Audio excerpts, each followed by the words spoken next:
Assalamualaikum warahmatullahi wabarakatuh. Tak selamanya orang yang menampilkan kebaikan dan juga orang-orang yang menunjukkan kejaiman atau agar dihormati orang lain itu baik. Bahkan suatu saat bisa mencelakakan bagi dirinya sendiri. Seorang guru dan ulama bernama Hariri selalu menjaga akhlak dan tingkah lakunya agar menjadi teladan bagi murid-murid dan orang-orang di sekitarnya. Hal itu menjadikan dirinya terkenal dan dianggap sebagai orang yang terpercaya. Akan tetapi tanpa disadarinya, sikap Jaim Hariri agar menjadi teladan masyarakat itu hampir saja mencelakakan dirinya. Suatu ketika ada orang pedagang yang akan bepergian jauh.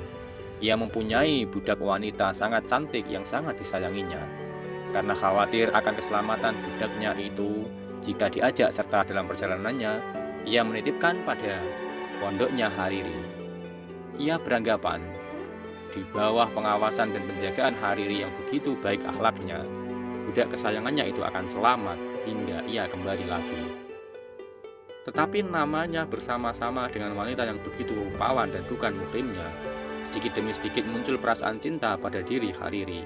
Dalam pepatah Jawa dikatakan bahwa rasa cinta itu muncul karena sering bertemu dan bersama. Hal inilah yang terjadi pada diri Hariri.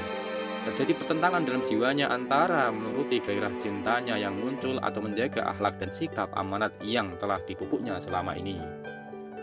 Ketika pertentangan jiwanya makin memuncak, kemudian Hariri mendatangi gurunya di bidang sufi yaitu Syekh Al-Haddad. Setelah menceritakan semua yang dialaminya, Syekh Al-Haddad hanya berkata, "Pergilah kamu menghadap Yusuf bin Husain."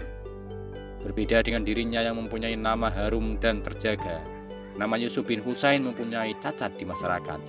Tetapi karena gurunya yang memerintahkan, Hariri tetap berangkat ke tempat tinggal Husain. Orang-orang yang bertemu dengannya selalu mengucapkan salam penuh hormat dan menanyakan kepergiannya. Begitu dijawab kalau Hariri ingin mencari Yusuf bin Husain, mereka selalu berkata, "Wahai orang saleh, janganlah engkau mendekati Ibnu Husain atau Yusuf bin Husain, karena ia orang yang sangat nista. Ia orang yang suka membuat bid'ah dan membuat kejelekan." Walau mengucapkan terima kasih atas nasihat mereka itu, Hariri tetap menuju rumahnya. Tetapi ketika ia telah berdiri di pintu rumahnya dan melihat Yusuf bin Husain tengah duduk dengan seorang pemuda menghadapi sebotol anggur di meja, kemudian Hariri berkata dengan keras, "Apakah artinya tingkah lakumu ini?" Hariri lupa bahwa maksud kedatangannya adalah atas perintah gurunya yaitu Al-Haddad karena permasalahan yang tengah dihadapinya. Perasaannya sebagai teladan dan tokoh masyarakat langsung mengemuka ketika melihat kemaksiatan di depan matanya.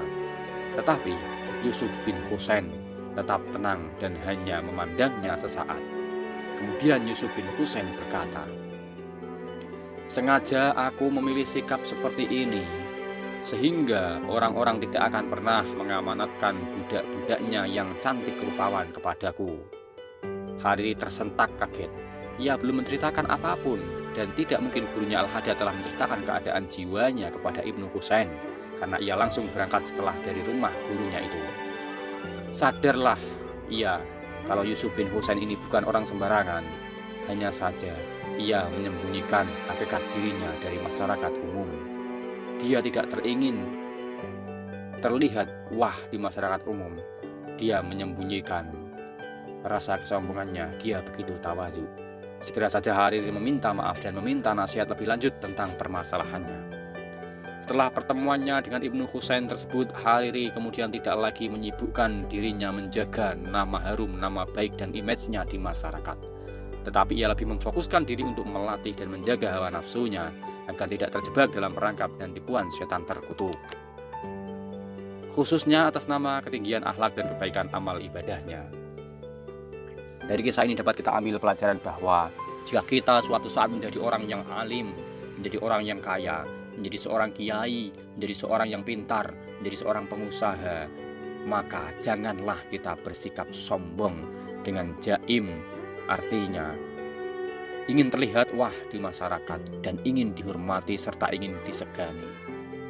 bersikap baiklah, bersikap sama rata, bersikap apa adanya.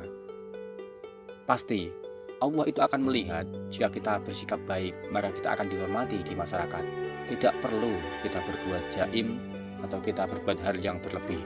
Tidak perlu kita merasa harus dihormati karena kita adalah seorang kiai atau kita adalah seorang tokoh masyarakat. Itu tidak perlu. Hal yang demikian justru akan membuat sekat antara kita dan masyarakat lain menjadi ada jarak.